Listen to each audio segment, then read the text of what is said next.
Puji nama Tuhan.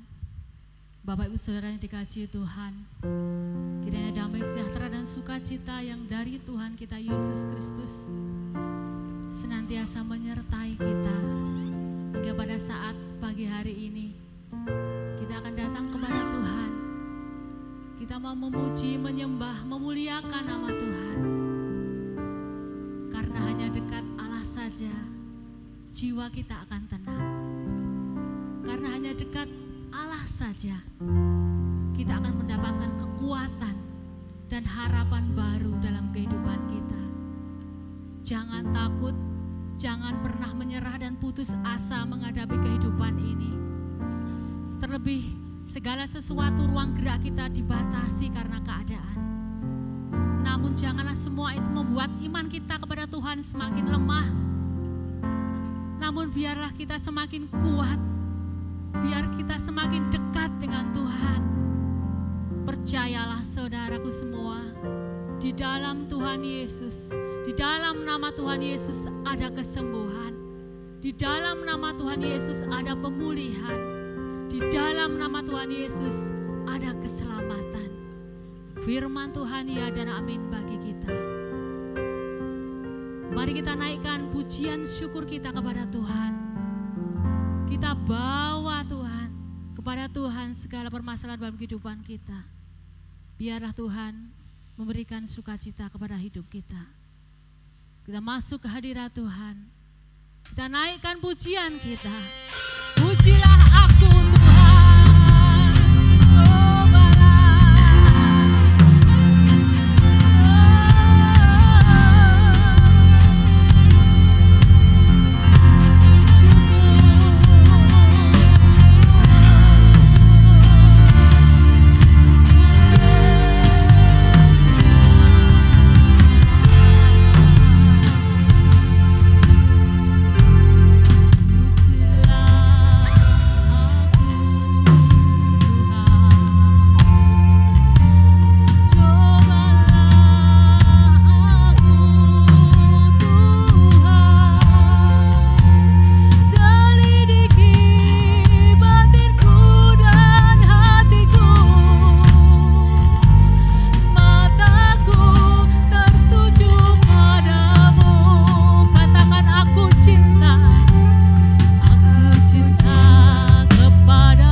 pujian syukur kami Tuhan. Sembah bakti kami Tuhan Yesus. Karena Engkau-lah yang sungguh baik, teramat baik dalam hidup kami Tuhan. Engkau senantiasa tidak pernah Tuhan Yesus meninggalkan kami. Engkau selalu ada bagi kami Tuhan. Oh, terima kasih Yesus. Saat ini kami penuh dengan sukacita Tuhan. Kami datang kepadamu dalam ibadah kami Tuhan Yesus. Kiranya Engkau senantiasa mengampuni segala dosa-dosa dan kesalahan kami Tuhan. Layakkan kami untuk boleh memuji, memuliakan nama Tuhan. Dan saat pagi hari ini Tuhan dalam ibadah kami, kiranya Engkau berhadirat Tuhan. Engkau hadir di tengah-tengah kami Tuhan. Engkau menjamah kehidupan setiap umat-Mu Tuhan. Biarpun kami di sini Tuhan, dalam gereja Tuhan, dan semua jemaat Tuhan yang mengikuti ibadah online di rumah Tuhan, kiranya tangan Tuhan juga menjangkau mereka Tuhan, berkati kehidupan mereka, beri semangat, kekuatan, harapan baru Tuhan Yesus. Kami menyerahkan ibadah kami Tuhan, dari awal pertengahan hingga akhirnya nanti, hanya di dalam nama Tuhan kami Yesus Kristus, Juru Selamat kami yang hidup. Haleluya, amin. Haleluya, haleluya, haleluya, puji nama Tuhan. Kita tetap semangat memuji memuliakan Tuhan, sebab di dalam Tuhan ada kekuatan baru. Kita pujikan, Ku kan bangkit. Haleluya.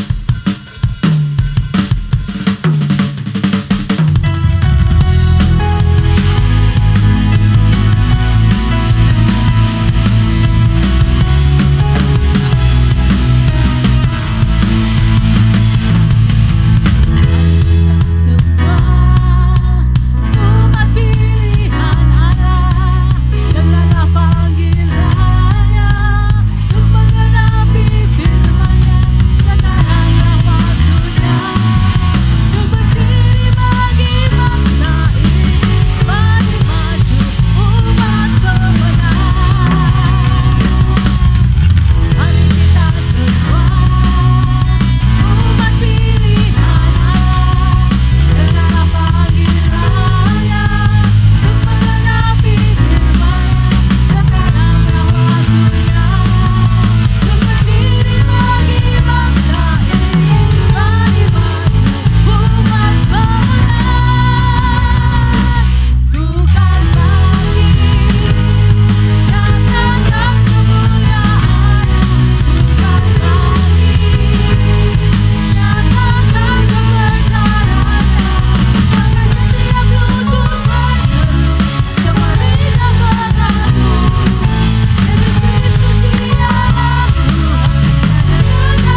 dahsyat dalam hidup kami. Haleluya, syukur. Bapak Ibu Saudara yang dikasihi Tuhan, kita sudah memuji Tuhan, kita juga penuh dengan sukacita. Saat ini kita akan mempersiapkan hati dan pikiran kita. Kita akan menerima kebenaran firman Tuhan. Biarlah kita semakin dikuatkan, langkah kita semakin diterangi oleh kebenaran firman Tuhan. Bagaikan tanah kering, demikianlah jiwaku haus Tuhan akan Engkau. Haleluya, syukur.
Dengan penuh ucapan syukur, pada pagi hari ini kami datang ke hadirat-Mu ya Tuhan.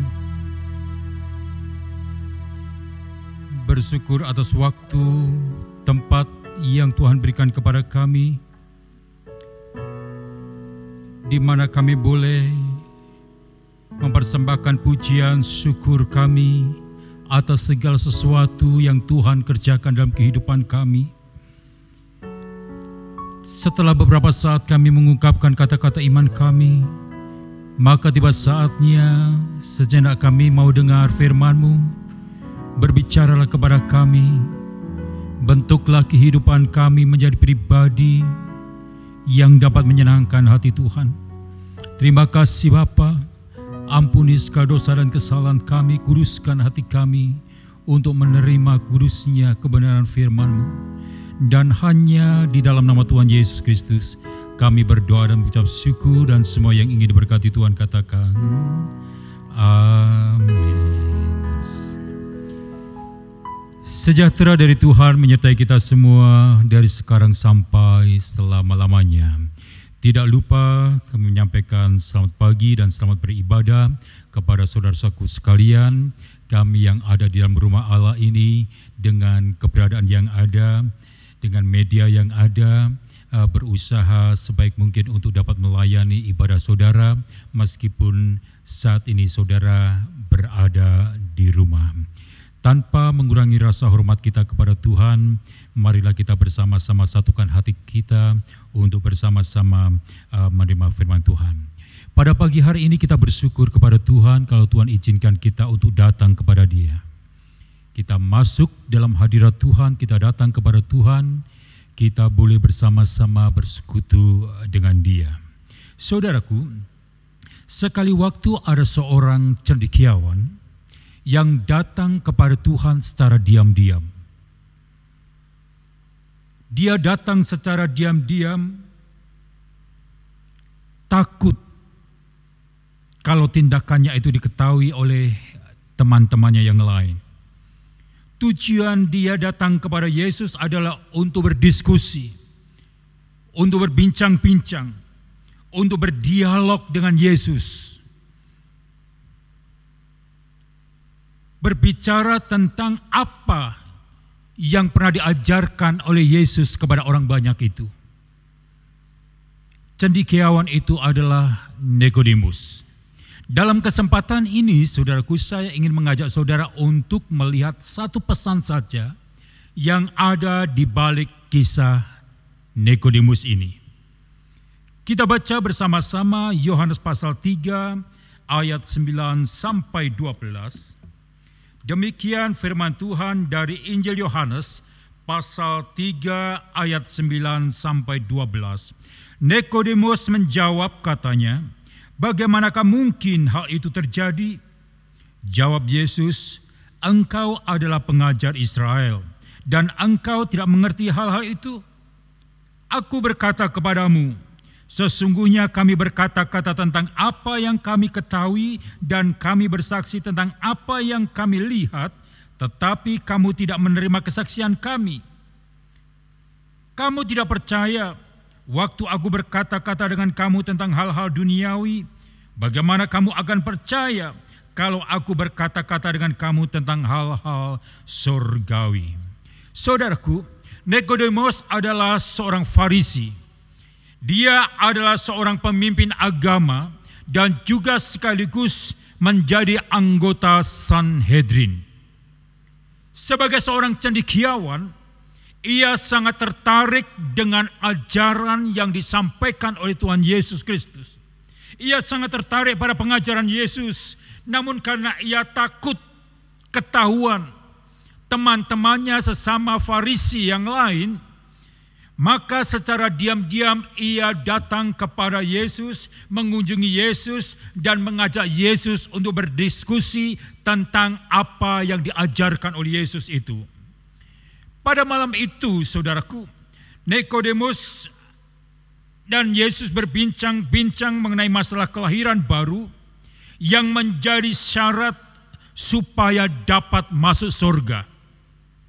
Nah, ketika Yesus berbicara mengenai kelahiran baru menjadi syarat untuk masuk surga, disinilah Nikodemus mulai bingung.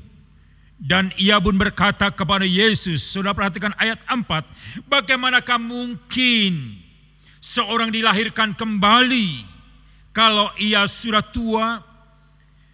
Dapatkah ia masuk kembali ke dalam rahim ibunya dan dilahirkan kembali? Saudaraku, bagi kita, bagi saudara dan saya, bagi kita yang sudah belajar kitab suci, Alkitab, pengertian ini bukan merupakan masalah yang sulit. Saat ini saudara mungkin akan mengatakan bahwa Nikodemus itu kurang cerdas. Yesus sendiri berkata, sampai mengatakan, bagaimana sih kamu itu? Katanya profesor, kok nggak ngerti-ngerti juga. Begitulah kira-kira kalau boleh diterjemahkan dalam bahasa sehari-hari. Nah, saudaraku yang dikasihi Tuhan, sebenarnya masalah itu bukan pada bodoh atau cerdasnya Nikodemus, tetapi di sini Yesus ingin menjelaskan bahwa sesungguhnya ada kebenaran di alam jasmania, ada kebenaran di alam duniawi ini, di alam materi ini, dan juga ada kebenaran di dalam roh, di alam rohani, atau di alam surgawi. Dunia materi, dunia jasmani itu mempunyai logika tertentu, demikian juga dengan dunia rohani kita. Nah, kasus seperti inilah yang sering terjadi di dalam diri setiap orang percaya.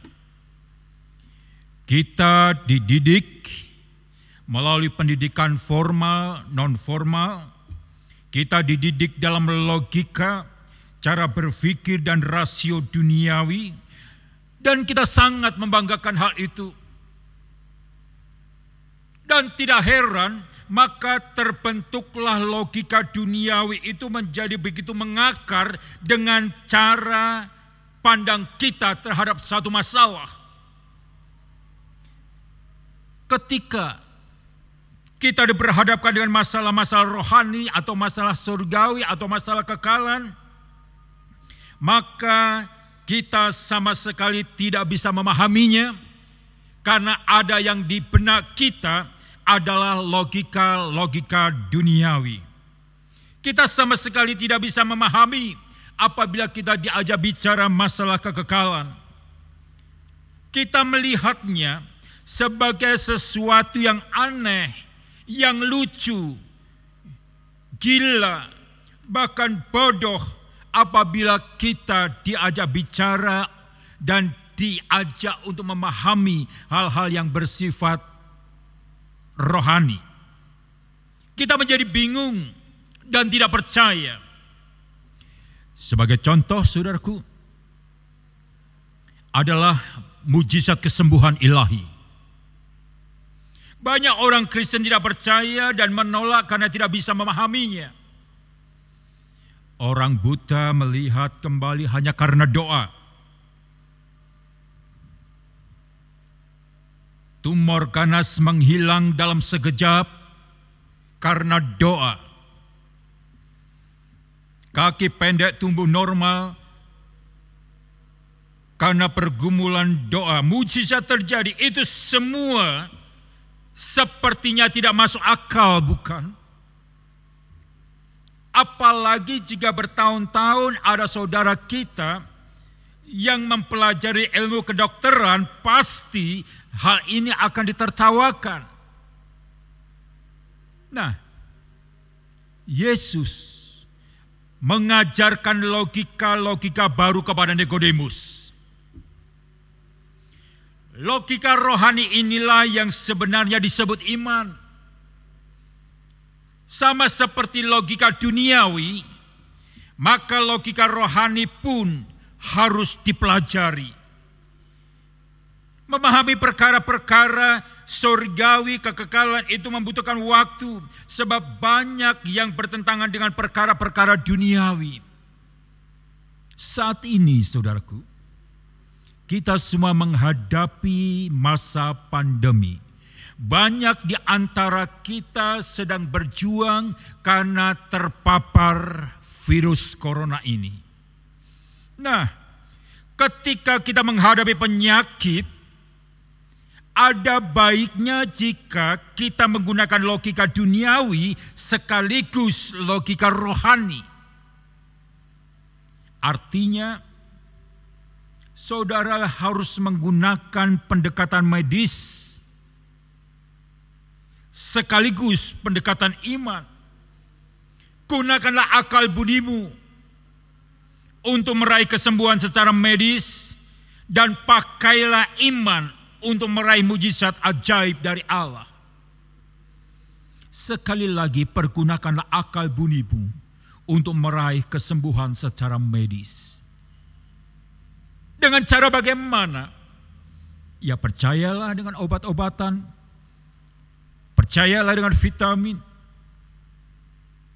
Percayalah dengan dokter dan rumah sakit yang siap merawat saudara.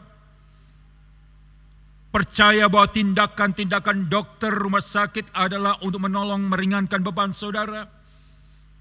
Dalam masa pandemi ini, para ahli menganjurkan kita untuk menggunakan masker, cuci tangan, jaga jarak, hindari kerumunan, tinggal di rumah saja. Gunakan akal budimu demi kesehatan dan kesembuhanmu. Dan sekaligus pakailah pendekatan iman. Pakailah iman untuk meraih mujizat dari Tuhan. Yakni dengan berdoa dengan sungguh-sungguh sampai Tuhan mendengar. Di tengah-tengah pergumulanmu, pergunakanlah imanmu untuk berdoa dengan sungguh-sungguh sampai Tuhan mendengar. Seperti Raja Yosafat ketika ia mendengar hidupnya sedang berada di dalam bahaya, dia lari mencari Tuhan, berlutut di hadapan Tuhan dan menyanyikan pujian syukur di hadapan Allah. Ia mencari Tuhan, berseru kepada Tuhan sampai Tuhan mendengarkannya. Naikkan pujian syukur kehadirat Tuhan dengan hati yang bersuka karena kebaikan Tuhan. Serahkan dirimu kepada Tuhan, kepada tangan Tuhan yang kuat itu. Kemudian pikirkan hal-hal yang di atas. Pikirkanlah hal-hal yang memuliakan Tuhan. Dan percayalah, yakinlah bahwa Tuhan akan menolong, bertindak, menolong dan menyembuhkan saudara. Nah, saudaraku yang dikasihi Tuhan, Nikodemus adalah seorang yang terdidik.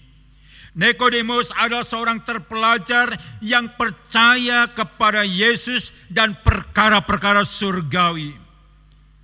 Nikodemus ini muncul kembali dalam Yohanes 7 ayat 50 sampai 52 sebagai pribadi yang memiliki keberanian membela kebenaran Yesus. Kasih dan kepercayaannya kepada Yesus diwujudkannya, ditunjukkannya dengan satu tindakan di mana dia membawa persembahan kepada Tuhan yang terbaik, yakni membawa banyak rempah-rempah untuk ditaburkan ke atas tubuh Kristus itu. Perubahan sikap iman yang begitu nyata ditunjukkan dengan satu tindakan untuk mendukung, mempercantik, mengharumkan tubuh Kristus dengan mengorbankan apa yang bisa dia korbankan bagi tubuh Kristus. Nikodemus adalah seorang yang berpendidikan. Nikodemus adalah seorang yang terpelajar. Nikodemus adalah seorang cendekiawan yang memiliki iman. Saya percaya bahwa saudara-saudara sekalian adalah orang yang terpelajar juga. Saudara-saudara semua adalah orang yang mengecap pendidikan, yang tentunya juga mempunyai iman. Berbuatlah dengan iman. Lakukanlah segala sesuatu dengan iman. Lebih-lebih kita melakukan bagi Tuhan, lakukanlah dengan iman. Iman tanpa perbuatan adalah mati. Saudaraku yang dikasihi Tuhan, sekali lagi, apabila pada saat ini di antara saudara yang ada di Soman, saudara sedang bergumul, berjuang menghadapi sakit penyakit, jangan berkata, aku anti dokter, aku anti obat-obatan, aku hanya berdoa saja.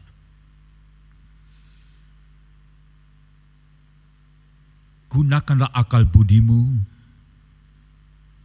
untuk meraih kesembuhan secara medis, dan pakailah imanmu untuk meraih mujizat ajaib yang disediakan oleh Tuhan bagi orang-orang yang mengasihi Dia. Kiranya renungan kita pada pagi hari ini dapat menyemangati saudara sekalian untuk menjalani hidup di tengah-tengah perjuangan kita semua menghadapi masa-masa sulit akibat pandemi ini. Tuhan Yesus memberkati kita semua. Dia bertindak untuk menolong kita. Percaya saja, Dia beri kita menang. Haleluya. Percaya saja,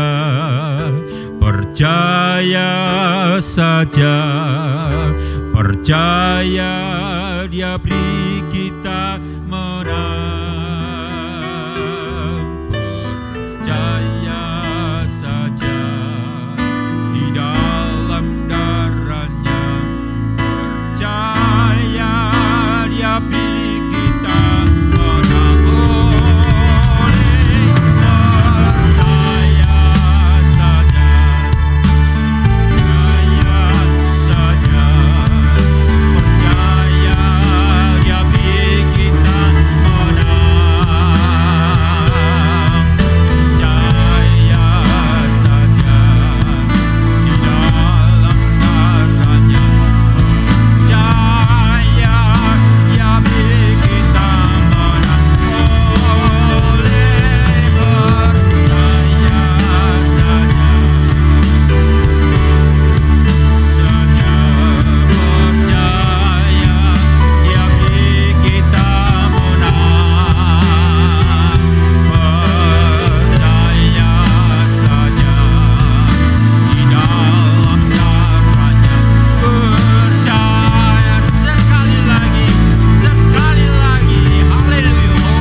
Sudah Tuhan berikan kepada kami.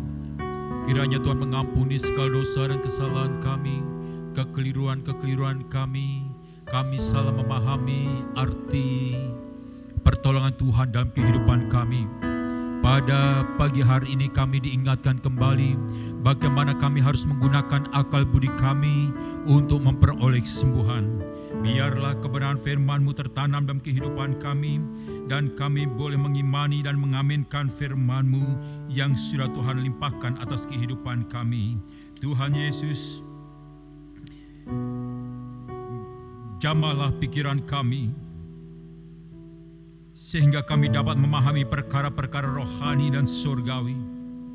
Singkapkanlah kebenaran-kebenaran mengenai mujizat dan kesembuhan ilahi yang ajaib itu. Ampunilah kami jika selama ini kami selalu mengedepankan logika duniawi kami. Mulai saat ini ajarilah kami untuk memiliki pandangan rohani. Ketika kami melihat ketidakmustahilan yang kami hadapi, biarlah melalui iman kami menerima berkat-berkat surgawi yang luar biasa yang Tuhan sediakan bagi orang yang mengasihi Engkau. Kami rindu memiliki pengalaman hidup bersama dengan Engkau Tuhan. Kiranya saudara-saudara kami yang saat ini beribadah bersama kami, meskipun mereka berada di rumah, boleh menerima berkat dari firman Allah ini. Kami boleh mengaminkan dan mengimani firman-Mu, dan kami melakukan apa yang harus kami lakukan. Terima kasih Bapa, kami percaya bahwa Engkau tidak akan kehabisan cara untuk bisa menolong kami. Engkau tidak akan kehabisan cara untuk memakai orang-orang yang bisa menolong kehidupan kami. Namun di atas semuanya adalah Engkau Juru Selamat kami. Terima kasih Bapa, bangsa dan negara ini kami serahkan kepada Tuhan. Tim gugus tugasnya kami serahkan kepada Tuhan. Kami pun berdoa untuk saudara-saudara kami yang saat ini terpapar dan terkapar di rumah sakit, di tempat-tempat penampungan isolasi mandiri. Bekerjalah di sana Tuhan untuk menolong saudara-saudara kami. Dan biarlah kami menghadapi semua yang diizinkan Tuhan dengan penuh kesabaran dan pengharapan kepada Tuhan. Kami percaya pada saat ini juga kami berdoa kepada Tuhan, maka Tuhan pun bekerja bertindak untuk menolong saudara-saudara kami. Dengan iman kami percaya bahwa Engkau adalah Juru Selamat kami. Terima kasih Bapa. Sebentar ibadah kami akan selesai karena terbatas oleh ruang dan waktu. Tetapi pekerjaan firman Allah dan Roh Kudus akan terus bergerak bekerja. Berbicara kepada kami semua. Mencerahkan kehidupan kami semua. Dan kami boleh mengalami kemenangan karena kami boleh menerima arahan dari kebenaran firman Tuhan. Terima kasih Bapa. Kami berdoa hanya di dalam nama Tuhan Yesus Kristus, Tuhan dan Juru Selamat kami. Dan kami bersama-sama akan selesaikan ibadah kami pada pagi hari ini. Kini saudaraku yang dikasihi Tuhan, mari kita bersama-sama mengangkat tangan kita. Maka terimalah dan bawalah berkat rahmat anugerah cinta kasih dari Allah Bapa, Sang Putra dan persekutuan dari Roh Kudus yang akan menyertai saudara-saudara sekalian dari saat ini sampai selama-lamanya. Di dalam nama Tuhan Yesus Kristus kami berdoa dan mengucap syukur. Mengucap syukur atas semua keadaan yang Tuhan izinkan terjadi dalam kehidupan kami. Mengerti tidak mengerti, kami tetap menaikkan pujian dan syukur kepada Tuhan. Haleluya Bapa, terima kasih Bapa. Terima